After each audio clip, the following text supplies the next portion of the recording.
Hello everyone, welcome back to our channel. एक new series हम लोग स्टार्ट करने जा रहे हैं जिसमें हम लोग झारखंड एकेडमिक काउंसिल की तरफ से लेखा शास्त्र यानी कि अकाउंटेंसी का जो सेट आया है उसको हम लोग सॉल्व कर रहे हैं। ये मॉडल सेट है जो टर्म 1 के लिए आया था, फर्स्ट टर्मिनल एग्ज़ाम के लिए जो आया था 21-22 के लिए और क्लास 12 के लिए। तो क्वेश्चन आपको पता है जैसे कि ये 40 मार्क्स का है और इसमें बताया गया है सभी क्वेश्चन जो है वो हम लोगों का ऑब्जेक्टिव है। नंबर ऑफ क्वेश्चन हम लोगों को 40 है, सभी में एक नंबर हम लोगों को मिलेंगे। हम लोगों को 4 ऑप्शन में से किसी एक ऑप्शन को करेक्ट ना लगाना है। यहाँ पे किसी तरीके का कोई निगेटिव मार्किंग नहीं होगा, ठीक है। तो सबसे फर्स्ट क्वेश्चन है हम लोगों का कि पार्टनरशिप अग्रीमेंट जो है वो हम लोगों का कैसा हो सकता है, oral written and none of this. इसका डायरेक्टली आंसर है हम लोगों का ओरल एंड रिटन, दोनों इसका आंसर हो सकता है। और आपका पार्टनरशिप जो अग्रीमेंट है वो ओरल भी हो सकता है, रिटन भी हो सकता है, लेकिन फिर भी जो पार्टनरशिप एक्ट है उसने कहा है स्पेसिफिकली कि आप किसी तरीके का मिसअंडरस्टैंडिंग ना हो, इसके लिए आप रिटन में प्रेफर कीजिए, लेकिन ये हो किसी में भी सकता, ठीक है। समय यानी कि in the absence of partnership deed profit and losses are said. अगर पार्टनरशिप डीड नहीं हो तो प्रॉफिट एंड लॉसेस कैसे बांटते हैं हम लोग, equally. In the absence of partnership deed partners are not entitled to receive salary, commission, interest on capital, all of this. इसमें से कुछ भी नहीं मिलता अगर पार्टनरशिप को अगर नहीं लिखा गया है किसी तरीके का कुछ भी, तो है ना। ना सैलरी मिलेगा, ना ही कमीशन मिलेगा, ना ही इंटरेस्ट ऑन कैपिटल मिलेगा। क्वेश्चन नेक्स्ट टाइम होगा, रिवैल्यूएशन अकाउंट और profit and loss adjustment account is. Revaluation account और हम लोगों का है profit and loss account. Revaluation account, profit and loss adjustment account जो है वो किस तरीके का है, तो इसका आंसर हम लोगों का हो जाएगा बी, एक ये नॉमिनल अकाउंट होता है। क्वेश्चन नंबर 5 है यहाँ पे हम लोगों का, change in the profit sharing ratio of existing partner results in. अगर प्रॉफिट रेशियो को अगर पार्टनर्स में आपस में बांटा जाए तो वो क्या होगा, revaluation of firm, reconstitution of firm, dissolution of firm. तो डिसॉल्व तो नहीं होता है फर्म, यहाँ पे हम लोग इसको कह सकते हैं कि 5 का आंसर हम लोगों का हो जाएगा बी, रिकन्स्टिट्यूशन ऑफ फर्म। मतलब कि ये फर्म जो है उसमें वापस से अंदर से उसको फिर से रिकन्स्टिट्यूट किया जाता है, मतलब कि वापस से नया रेशियोज वगैरह जो क्रिएट किया जाता है। डिसॉल्व होना मतलब होता है ना कंपनी को ही बंद कर लेना, और रिवैल्यूएशन ये यहाँ पे फर्म का एसेट्स को हम लोग रिवैल्यू करते हैं। यहाँ पे फर्म को हम लोग रिवैल्यू नहीं कर रहे हैं, हम लोग बस उसको रिकन्स्टिट्यूट कर रहे हैं, ठीक है ना। रिकन्स्टिट्यूट मतलब करना फिर से उसको वापस से बनाना। क्वेश्चन नंबर 6 है हम लोगों का, ए बी सी जो है वो पार्टनर है, उन लोगों का प्रॉफिट शेयरिंग रेशियो जो है वो इक्वली है, ठीक है। उन लोग अपना प्रॉफिट शेयरिंग रेशियो को जो है 2:2:1 में रेशियो बदलता है, तो उसका new sacrificing ratio, sorry, how much will see sacrifice, यहाँ पे पूछा गया कि सी जो है वो कितना सेक्रीफाइस करेगा। तो इसका अगर मैं बताऊँ तो सबसे फर्स्ट हम लोगों का है कि ए बी सी का हम लोग नाम लिख लेते हैं।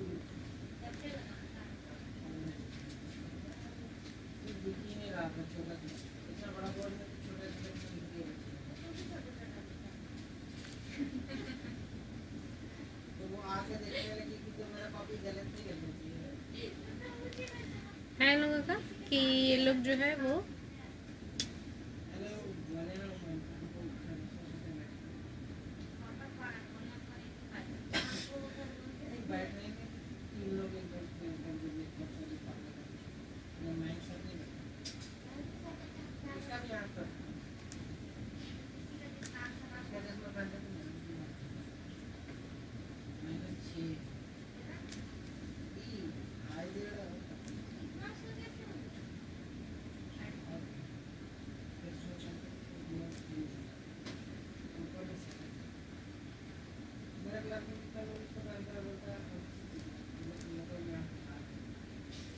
मतलब 1/4 1/4 1/4 चारों वजह क्योंकि चारों इक्वली मतलब कि ये कर रहा था।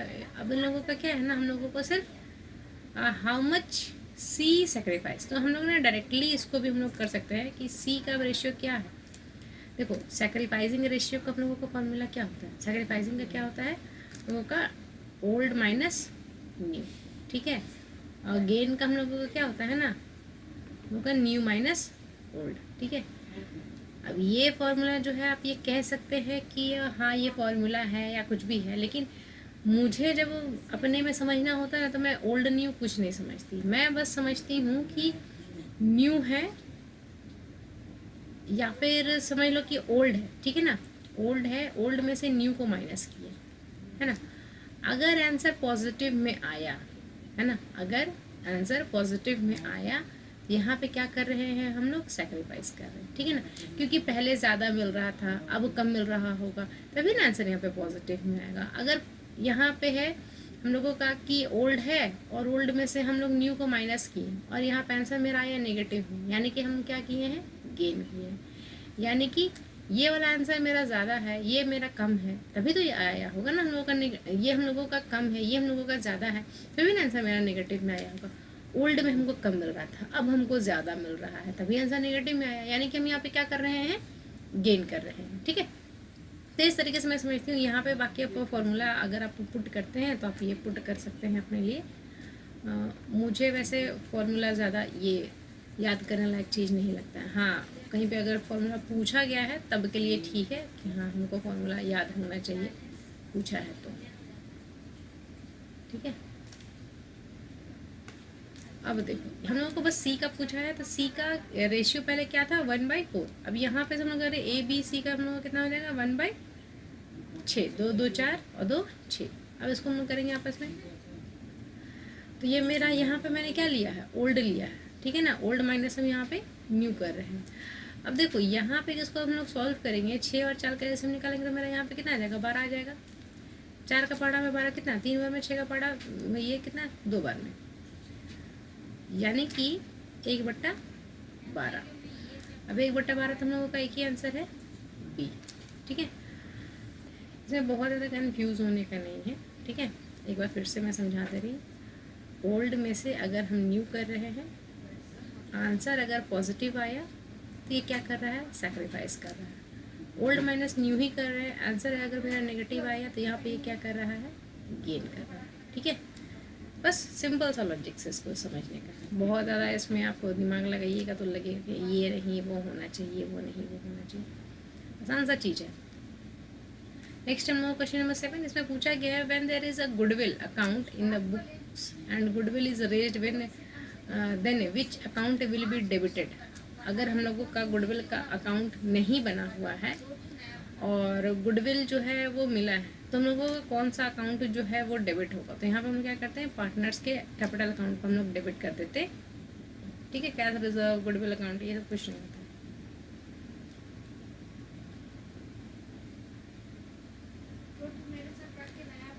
नेक्स्ट 8 है हम लोगों का, excess of average profit over the normal profit is called as the super profit.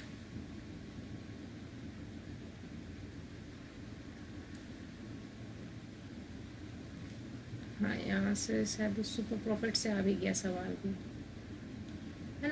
Super profit हम लोग पे जस्ट पढ़े, तो एक्सेस जो एवरेज प्रॉफिट से आता है ना उसको हम लोग सुपर प्रॉफिट बोलते हैं, ठीक है। तो अब हम लोगों को सबसे पहले क्या है, जो सुपर प्रॉफिट जो है वो कैलकुलेट करना पड़ेगा। यहाँ पे देखिए जैसे कि क्वेश्चन कहा गया है कि एक फर्म है जिसका एवरेज प्रॉफिट 60,000 है, रेट ऑफ रिटर्न जो है उसका 12.5% है, ठीक है ना। टोटल कैपिटल उसने कितना एम्प्लॉयड कर रखा है, 4 लाख। अब गुडविल जो है हम लोगों को 2 ईयर के परचेज के बेस पे हम लोगों को निकालना है, हम लोगों को सुपर प्रॉफिट और सुपर प्रॉफिट। तो सबसे पहले हमको सुपर प्रॉफिट निकालना होगा। तो यहाँ पे गिवन में हम लोगों का क्या है ना कि एवरेज प्रॉफिट हम लोगों का कितना दिया हुआ है। यहाँ पे मैं थोड़ा सा ढंग से बनाने की कोशिश करी, वरना इसमें कुछ बहुत ज़्यादा तीन मारने वाला काम है नहीं। एवरेज प्रॉफिट हम लोगों का है 60,000, 60,000 है, ठीक है। Return on capital, return on capital जो है वो कितना है हम लोगों का, यहाँ पे मेरा पैसा कितना लगा रखे हुए हैं, 4 लाख। तो 4 लाख गुना 12.5/100, ठीक है। पॉइंट हटा दो, 0 लग गया, 3 0 से कैंसिल। अब यहाँ पे 125 है ना, 125 गुना 4, तो यहाँ पे मेरा क्या हो जाएगा, 1 2 3, ये तो 3 0 आ गया। 4 5 20 का भी 1 0 यहाँ पर, 4 5 20, 4 दूनी 8, 2 10 के 0 हाथ में बचा, 1 4 1 4 और 1 5। यानी कि 50,000 रुपये जो है उसका रिटर्न जो है वो कैपिटल पे आ रहा है। ठीक है, अब है सुपर प्रॉफिट क्या होगा। तो super profit is equal to what, average profit minus normal profit. Normal मतलब कि लोगों को इतना रिटर्न आ रहा है, एवरेज माइनस नॉर्मल। ठीक है, अब एवरेज हम लोगों का है 60,000, 60,000 माइनस 50,000 इज इक्वल टू हम लोगों का कितना हो जाएगा 10,000। ठीक है, ये हो गया डन। अब हम लोगों को कैलकुलेशन गुडविल का कितना करना है 2 ईयर के परचेज पे। तो goodwill is equal to what, goodwill is equal to 10,000 into 2, purchase year 2 है तो यहाँ पे कितना हो जाएगा, ये मेरा 20,000 हो जाएगा, है ना। जो सुपर प्रॉफिट आता है ना उसको हम लोग नंबर ऑफ ईयर से क्या करते हैं, मल्टीप्लाई कर देते हैं। तो मेरा कितना आ गया 20,000। तो 9 का आंसर हो गया तुम्हारा ए।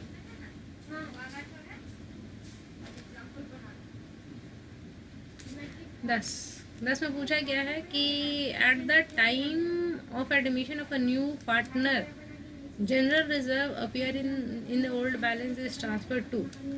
अब वो पार्टनरशिप में अगर किसी तरीके का जनरल रिजर्व बचा हुआ होता है ना तो सभी जो पुराने पार्टनर्स होते हैं ना उनके अकाउंट में हम लोग भेज देते हैं, क्योंकि जनरल रिजर्व का पैसा जो है वो पुराने जो पार्टनर्स होते हैं उनका मेहनत का पैसा होता है, हम लोग उसको ऐसे ही नए वाले को नहीं दे देंगे। ठीक है, क्वेश्चन नंबर 10 है हम लोगों का, sacrificing ratio is certain eight the time of. Sacrificing ratio हम लोग कब हम लोग करते हैं, तो सैक्रिफाइस हम लोग कब करते हैं, डेथ रिटायरमेंट होगा तब तो हम लोग गेन करेंगे, मतलब कि पार्टनर जो है वो जनरली जो है वो गेन करता है। हम लोग कहाँ पे कर सकते हैं, एडमिशन के समय में हम लोग सैक्रिफाइसिंग रेशियो हम लोग निकाल सकते हैं, क्योंकि नया पार्टनर आता है तो दोनों पार्टनर जो है वो जनरली सैक्रिफाइस करते ही करते।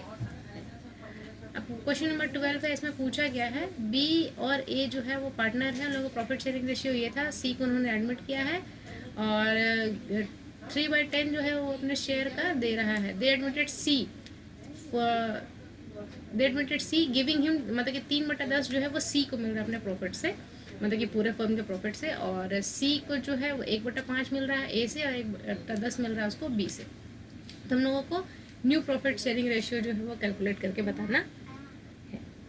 तो अगर हम लोग इसको बनाएं तो हम लोगों का क्या हो जाएगा, पहले हम लोग ले लेते हैं ए बी, वही पार्टनर है। सी जो है वो हम लोगों का आ रहा है कितना के लिए, 3/10 के लिए, इसको बस याद रखना। ठीक है, ए का अपना रेशियो कितना है 5/8 है और इसका कितना है 3/8 है। ठीक है, अब इसमें से ये कितना दे रहा है, 1/5 ये दे रहा है, ये कितना दे रहा है 1/10 दे रहा है। अब इसको कैलकुलेट कर लो, 8/40 हो गया मेरा ये, अब 8/40 है तो 5/25 हो गया मेरा यहाँ पे ये 5/8, तो यहाँ पे मेरा कितना हो गया 17।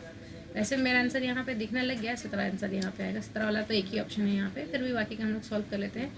यहाँ पे मेरा ये फिर से हो जाएगा कितना 40, 5×3 = 15 और 10×4 तो हो गया मेरा 11/40। ठीक है, तो ये हो गया मेरा 11, दूसरा ला गया। अब हमको लाना है ये। अब हम लोग अगर सबको करे देखें तो सी का मेरा कितना है रेशियो, यहाँ पे 3/10 है। अब हम लोग बेस सबका सेम करते हैं, ये 17/40 है, ये 17/40 है, ये 11/40 है। अगर इसको हम लोग नीचे में 40 करेंगे, यानी कि मल्टीप्लाई हम लोग नीचे से 4 से करेंगे, यानी ऊपर से भी हम लोग 4 से मल्टीप्लाई करेंगे तो फिर कितना हो जाएगा 12/40। यहाँ पे आंसर कितना हो जाएगा 17, 11, 12। ठीक है, ऑप्शन नंबर सी इसका करेक्ट है। 13 है यहाँ पे, profit and loss on revaluation are borne by. Profit and loss जो रिवैल्यूएशन पे है ये कौन बोर करता है, तो ओल्ड पार्टनर, क्योंकि रिवैल्यूएशन होता ही है ओल्ड पार्टनर्स के में आपस में ही, ताकि जो भी पार्टनर्स हैं पुराने वाले वो अपना हिसाब किताब आपस में समझ लें। लॉस है तो आपस में लॉस बांट ले, अगर प्रॉफिट है तो प्रॉफिट आपस में बांट ले। और ये होता कब है, रिवैल्यूएशन अकाउंट हम बनाते कब है, तो न्यू पार्टनर्स के एडमिशन के टाइम पे। क्वेश्चन नंबर 14 है हम लोगों का, the opening balance of a partner capital is use to calculate. Opening balance हम लोग किसी पार्टनर का क्यों करते हैं, तो इंटरेस्ट ऑन कैपिटल के लिए। इंटरेस्ट ऑन ड्राइंग के लिए तो करेंगे नहीं, ड्राइंग के लिए भी करेंगे नहीं, शेयर इन लॉसेस के लिए भी नहीं करेंगे। यहाँ पे से चारों में से बेस्ट सुटेबल जो है वो एक हमको 4 का ए लग रहा है।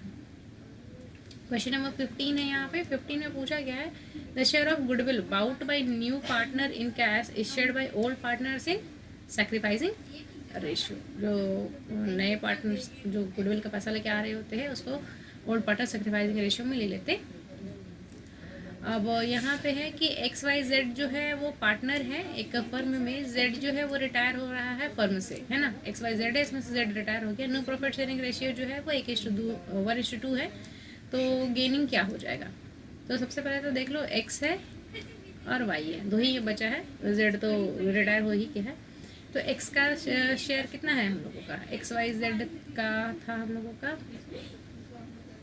एक्स वाई जेड, हाँ, इक्वल है, तो ये हो जाएगा 1/3, इसका भी हो जाएगा 1/3। अब नया रेशियो जो है वो कितना है हम लोगों का? 1/3, और इसका है 1/2/3, ये 1:2 है ना। तो अब इसका अगर हम लोग देखें तो 16 का अगर देखा इसमें 0 है ना, और इसका अगर हम लोग देखें तो ये ओल्ड माइनस हम न्यू कर रहे हैं, तो देखो यहाँ पे आंसर ना जो माइनस में आएगा, है ना, -1/3। मैंने क्या कहा था? ओल्ड माइनस न्यू करेंगे, यानी कि पहले कम मिल रहा था, पहले 1/3, 3 के 3, 3 - 2 - 1, हाँ, पहले कम मिल रहा था, अब ज़्यादा मिल रहा है, यानी कि यहाँ पे आंसर जो है वो मेरा पॉजिटिव में आएगा, और इस वजह से यहाँ पे केवल वाई जो है वो गेन कर रहा है। ठीक है, क्वेश्चन नंबर 17 में है यहाँ पे, how unrecorded assets are treated at the time of the retirement of a partner. Partner के रिटायरमेंट के समय में अनरिकॉर्डेड एसेट्स को हम लोग जो है वो कैसे ट्रीट करते। तो 17 का आंसर मेरा कितना हो जाएगा? ए, क्रेडिटेड टू रिवैल्यूएशन अकाउंट। हम लोगों को उसको रिवैल्यूएशन अकाउंट में बनाते हैं, हम लोग क्या करते हैं वहाँ पे उसको हम लोग क्रेडिट साइड में दिखा लेते। ठीक है, 18 नंबर का है यहाँ पे। हिंदी में मैं क्वेश्चन नहीं पढ़ रही, आप लोगों को तो हिंदी सबको आता ही होगा, पढ़ लीजिए। बाकी सॉल्यूशन से सबको मतलब होना चाहिए। सॉल्यूशन देखिए आपको इंग्लिश में मिल रहा है।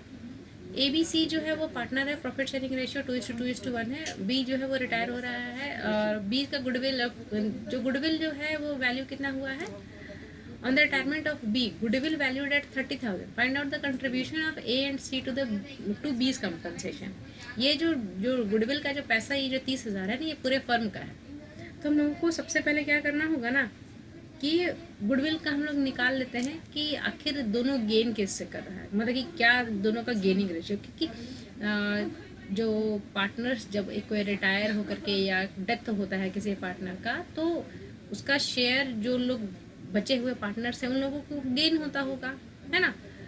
अब जो गेनिंग पार्टनर जिस रेशियो में गेन करेंगे उसी रेशियो में गुडविल का पैसा जो है वो देंगे। अब देखो, ए और सी बचे हुए हैं, ए और सी का हम लोग लेंगे। ए का कितना है हम लोगों का? 2/5। सी का हम लोगों का कितना है? 1/5। ठीक है, अब नया रेशियो क्या बना है इन लोगों का? बी जो है वो रिटायर हो गया है, कुछ नहीं बताया हुआ है, यानी कि ये वाला सिर्फ हम लोग काट देंगे। तो ये मेरा कितना हो जाएगा? 2/3, और ये मेरा कितना हो जाएगा? 1/3। अब यहाँ पे इसको कैलकुलेट कर लेते हैं हम लोग। ये हो जाएगा मेरा 15, तो 5 × 15 यानी कि 6, 3 × 15 और 5 दूनी 10, यानी कि -4/15 आ गया इसका। और इसका है यहाँ पे 15 फिर से हो गया, ये 5 × 15 और 3 × 15 है ना। तो यहाँ पे मेरा हो गया कितना? 2/15। और इसको अगर हम लोग करें तो ये मेरा क्या हो जाएगा? 2:1 रेशियो है या नहीं? यहाँ तक तो ये क्लियर है। अब 2:1 है। सी, यहाँ पे हम लोग क्या कैलकुलेट करते हैं? B share in goodwill, B share in goodwill. ठीक है, GW गुडविल यहाँ पर मैं लिखी 30,000 इंटू बी का शेयर कितना था? 2/5 ही है। इसको हम लोग कर लेंगे 5 × 30 यानी कि 6 दूनी 12,000 रुपये जो है वो शेयर का है बी का। अब रेशियो अगर 2:1 का आया है, यानी कि इसका जो भी 2 भाग होगा वो ए देगा, और इसका 1 भाग जो होगा वो सी देगा। दोनों को मिला करके आप देखो, इन शॉर्ट अगर एग्जाम में कम समय लेने के लिए बता रही, देखो यहाँ पे कितना 2 मिला करके 3 हो गया ना, इसको आप 3 से भागा दो, यानी कि एक शेयर का पैसा कितना जा रहा है? 4। इसको कितना देना है? 2। इसको कितना देना है? 1, यानी कि 8 और 4 हो जाए। ठीक है ना, एक शेयर का कीमत कितना है? 4,000 रुपये है ना, तो इसका 2 देना था, तो इसलिए इसका 8,000 हो जाएगा। ठीक है, थोड़ा इस ऑब्जेक्टिव में ना थोड़ा सा मतलब कि शॉर्टकट में भी भागने की कोशिश करना, ज़रूरी नहीं है कि ये पूरा फुल हम लोगों को बना के नहीं दिखाना, वहाँ पे बनाना होता है ना जहाँ पे, वहाँ पे हम लोग कोशिश करते हैं कि इसको पूरे अच्छे तरीके से प्रेजेंटेशन करें। यहाँ तो ऑब्जेक्टिव है, बस आंसर सही ला देना है, मतलब उतना सही है। क्वेश्चन नंबर 19 में है, इसमें पूछा गया है ABC जो है वो पार्टनर एक फर्म में, D जो है वो एडमिट होता है न्यू पार्टनरशिप में। तो ओल्ड पार्टनरशिप, हाँ यहाँ पे 19 नंबर जो है ना, इसका मैं आंसर ना यहाँ पे नॉन ऑफ दीज दूंगी, है ना। रीज़न इसका मैं बता रही, क्योंकि ये ना थोड़ा सा मुझे कन्फ्लिक्टिंग सा लगा, ठीक है। जैसे कि ABC जो है वो 3 पार्टनर है, और इसमें से D जो है वो एडमिट हो रहा है नए पार्टनरशिप में। जब नया पार्टनर आता है तो ओल्ड फर्म डिसॉल्व नहीं होता है, डिसॉल्व नहीं होता है, ठीक है ना, रिकंस्टिट्यूट हो सकता है, ठीक है। ओल्ड पार्टनरशिप डिसॉल्व, मतलब कि ओल्ड पार्टनरशिप रिकंस्टिट्यूट नहीं होता है, ओल्ड पार्टनरशिप डिसॉल्व होता है, ठीक है ना। यहाँ का वर्ड यहाँ है और यहाँ का वर्ड यहाँ है, तो ये दोनों तो नहीं होगा। Old firm and old partnership are dissolve. अब जब मैंने कह दिया कि ओल्ड फर्म डिसॉल्व नहीं होता है, तो यहाँ पे ये ओल्ड फर्म फिर ये डिसॉल्व, मैं इसको कैसे ले लूँ? तो इस वजह से मैं यहाँ पे नन ऑफ दिस लिख रही। अगर यहाँ पे ऑप्शन रहता ना कि, यहाँ पे समझने का बात है, अगर ऑप्शन रहे कि पार्टनरशिप जो है वो रिकंस्टिट्यूट हो रहा है, रिकंस्टिट्यूट हो रहा है, तो ये इसका ज़्यादा सही आंसर होगा, ठीक है ना। पार्टनरशिप डिसॉल्व नहीं होता है ना, पार्टनरशिप फर्म डिसॉल्व नहीं होता। हाँ, पार्टनरशिप डिसॉल्व हो सकता है, अगर ये रहे ना कि पार्टनरशिप डिसॉल्व हो रहा है, तो ये भी सही आंसर रहेगा, पार्टनरशिप डिसॉल्व होगा। फर्म डिसॉल्व नहीं होता है, ठीक है ना। फर्म डिसॉल्व होने का मतलब होता है ना कि जो बिजनेस चल रहा था वो बिजनेस ही बंद कर दिया, तो यहाँ पे पार्टनरशिप रिकंस्टिट्यूट होगा और पार्टनरशिप ही जो है वो डिसॉल्व होगा। फर्म से कोई लेना देना नहीं रहता है, ठीक है। ये दोनों में से कोई ऑप्शन एक रहे तो आप उसको टिक लगा सकते हैं। यहाँ पे ये दोनों में से ऑप्शन कोई नहीं है, इसलिए मैं इसको टिक नहीं लगा रही। क्वेश्चन नंबर 20 है, goodwill bought in cash by new partner is called premium, ठीक है। नया पार्टनर जो आता है तो उसको गुडविल प्रीमियम के नाम से पूरा साल में आप पढ़े होंगे उसको। क्वेश्चन नंबर 21 है, increase in the value of fixed assets it term as the appreciation, है ना, मूल्य वृद्धि। क्वेश्चन नंबर 22 है, A एंड B जो है वो पार्टनर है, प्रॉफिट शेयरिंग रेशियो में 5:3 है। A और B का आपस में 5:3 का है। C को उन्होंने एडमिट किया है, न्यू पार्टनर्स का प्रॉफिट शेयरिंग रेशियो जो है वो ये है, फाइंड द सैक्रिफाइसिंग रेशियो, है ना। तो सबसे हम लोग पहले क्या करते हैं, A और B कर लेते हैं। A का पहले कितना था, 5/8 है, B का भी कितना है, 3/8 है, ठीक है। नया रेशियो क्या है, find out the sacrificing ratio, ठीक है। नया रेशियो क्या है, 9/14 और 2 16, 9/16 और 22 का आया है।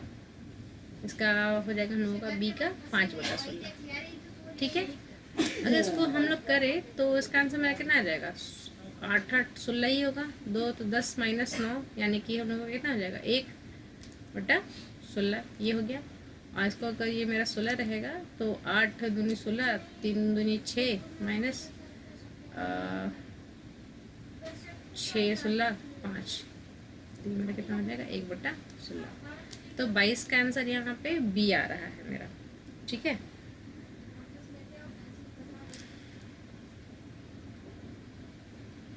इसका जो है सॉल्व PDF है वो भी मैं बना करके दे दूँगी, मतलब कि सिर्फ उसमें मार्किंग किया हुआ रहेगा कि किसका आंसर कौन कौन है। अगर यहाँ पे सपोज करो भी बनाने समय कुछ गड़बड़ हो गया तो वो वाला भी मैंने बना दिया है, वो मैं आराम से बैठ करके बना के ऑलरेडी सॉल्व रखा हुआ है, उसको भी मैं शेयर कर दूँगी। अगर यहाँ पे लगता है कि कहीं पे कुछ गड़बड़ हो रहा है तो एक बार क्रॉस चेक जरूर कीजिएगा, जो मैं PDF दूँगी उससे, उसमें आंसर जो है वो बिल्कुल सही सही बने हुए हैं, ठीक है।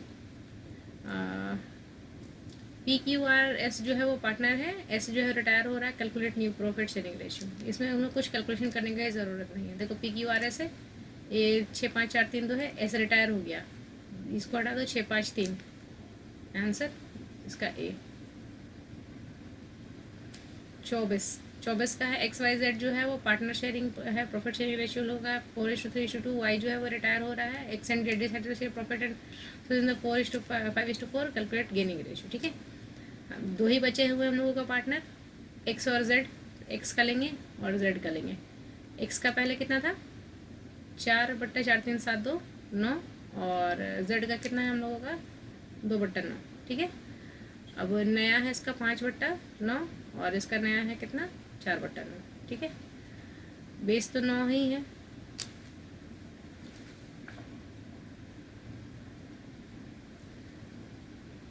Calculate gaining ratio 24 24।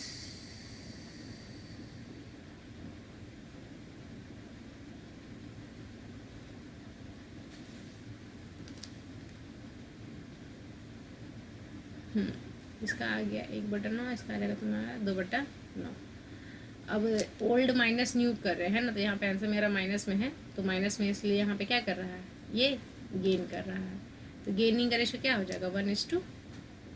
ठीक है, देखो ओल्ड अगर ज़्यादा था और न्यू अगर कम है ना, तो आंसर किस में आएगा, पॉजिटिव में। और पॉजिटिव में हम लोग क्या करते हैं यहाँ पे सेक्रीफाइस, यानी कि पहले ज़्यादा ले रहे थे अब कम ले रहे हैं तो ही ना सेक्रीफाइस करेंगे। आंसर अगर नेगेटिव में आया यानी कि पहले कम मिल रहा था अब ज़्यादा मिल रहा है, यानी कि आंसर किस में आएगा, नेगेटिव में। और नेगेटिव में आएगा तो हम लोग क्या करते हैं वहाँ पे गेन करते हैं। ठीक है, फॉर्मूला में फंसेंगे तो फॉर्मूला में फंसे रह जाएंगे कि कौन सा वाला हम अप्लाई करें कौन सा वाला नहीं अप्लाई करें। मैं हमेशा इसी से बनाती हूँ, थोड़ा सा 1 सेकंड दिमाग पे थोड़ा सा डालिए बन जाता है। ठीक है, थोड़ा सा स्थिर होकर दिमाग को बस सोचना होता है वहाँ पे मेरा हुआ क्या। On the retirement of a partner full amount of goodwill is credited to partner to capital account of. अगर पार्टनर एक रिटायर होता है, फुल अमाउंट ऑफ गुडविल, जो गुडविल का जो अमाउंट होता है वो किसके अकाउंट में क्रेडिट हो जाता है, तो सभी पार्टनर्स के, रिटायरिंग पार्टनर के नहीं, सभी पार्टनर के अकाउंट में गुडविल देता है, क्योंकि पार्टनर रिटायर होकर जा रहा है ना, यानी वो पैसे कमाने में मदद किया था, तो जाते समय क्या उसको देंगे नहीं उस पैसे को। हाँ, क्वेश्चन नंबर 26 है। यहाँ पे भी ये ना थोड़ा सा मतलब कि इसमें से मुझे कोई ऑप्शन जो है वो सही नहीं आया है। देखो जब इसमें कहा गया है ना, मीनाक्षी और गौरी जो है वो पार्टनरशिप फर्म में काम कर रहे हैं। मीनाक्षी जो है वो कमीशन लेती है 10% on net profit before charging such commission, है ना, on net profit before charging such commission. And Gauri get a commission of 5% on the net profit after charging such commission. तो net profit before charging such commission is इतना नहीं सही है। अब यहाँ पे हम लोग करेंगे क्या, कमीशन हम लोगों का आया है कितना 1,10,000 हम लोगों का प्रॉफिट है, हम लोगों को मीनाक्षी का कैलकुलेट करना है। ठीक है, मीनाक्षी का, तो मीनाक्षी को 10% देना है, इंटू 10/100 कर दो, आंसर हम लोगों का आ जाएगा 11,000। ठीक है, कोई रॉकेट साइंस में नहीं है, इसको हम लोग करेंगे 1100 बनाइए तो ये आ जाएगा मेरा 11,000। ठीक है, 26 का आंसर। मैं यहाँ पे सोच रही थी कि शायद ये आफ्टर चार्जिंग है।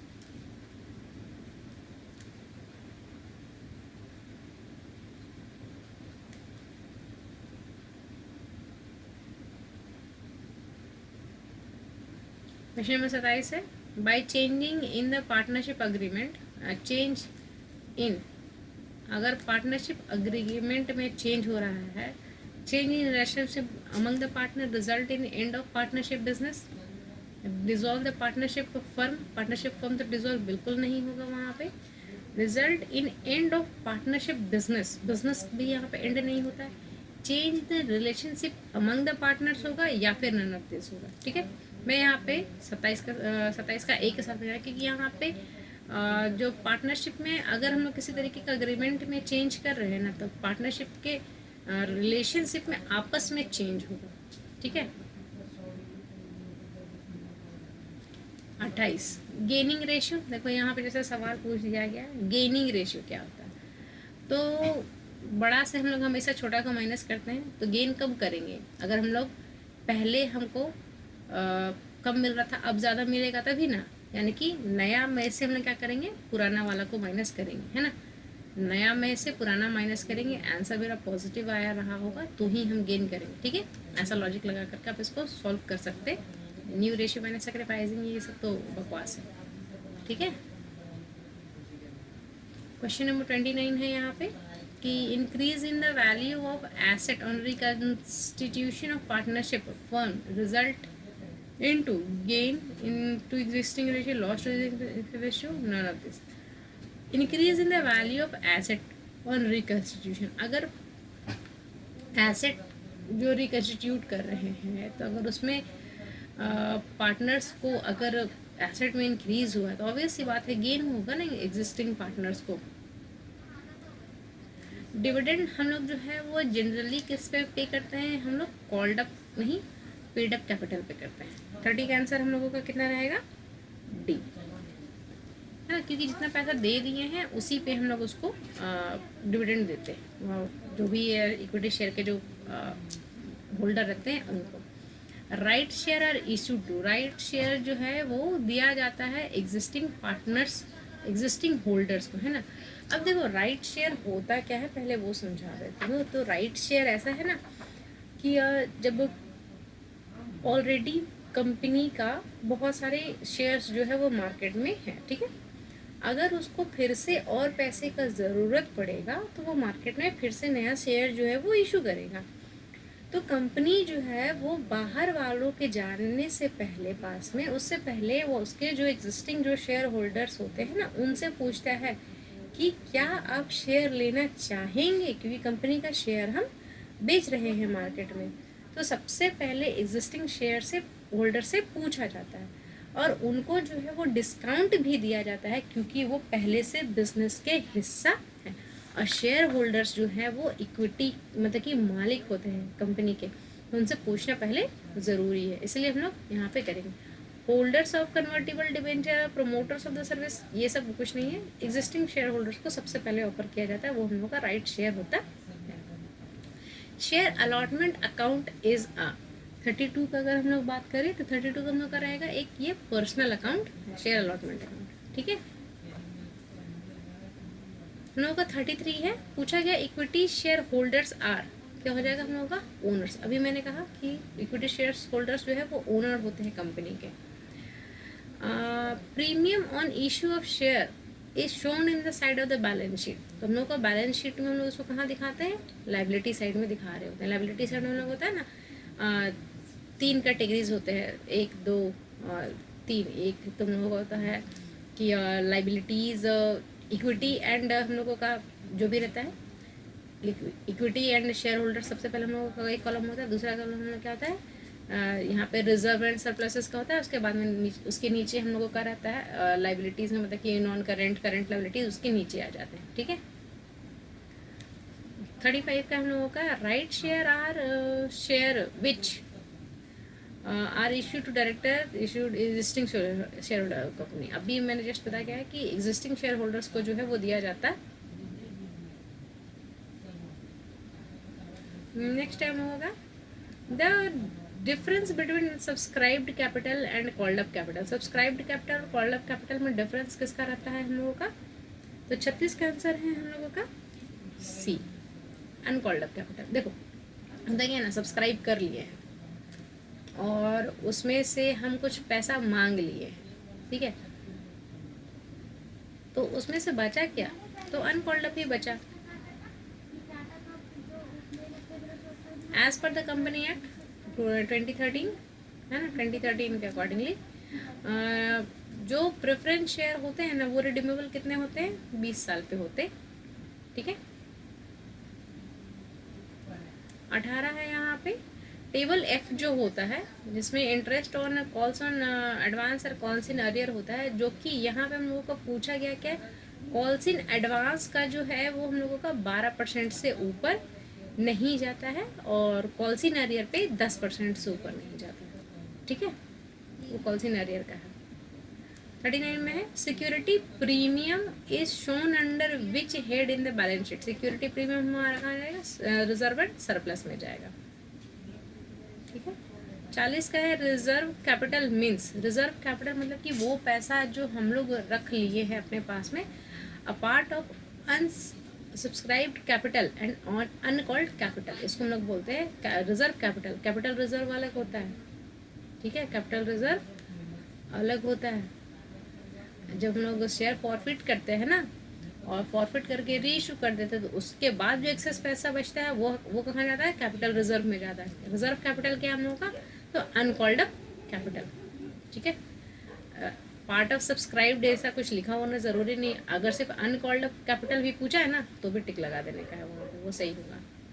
तो ये हम लोगों का बस इतना ही था क्वेश्चन नंबर 40 तक।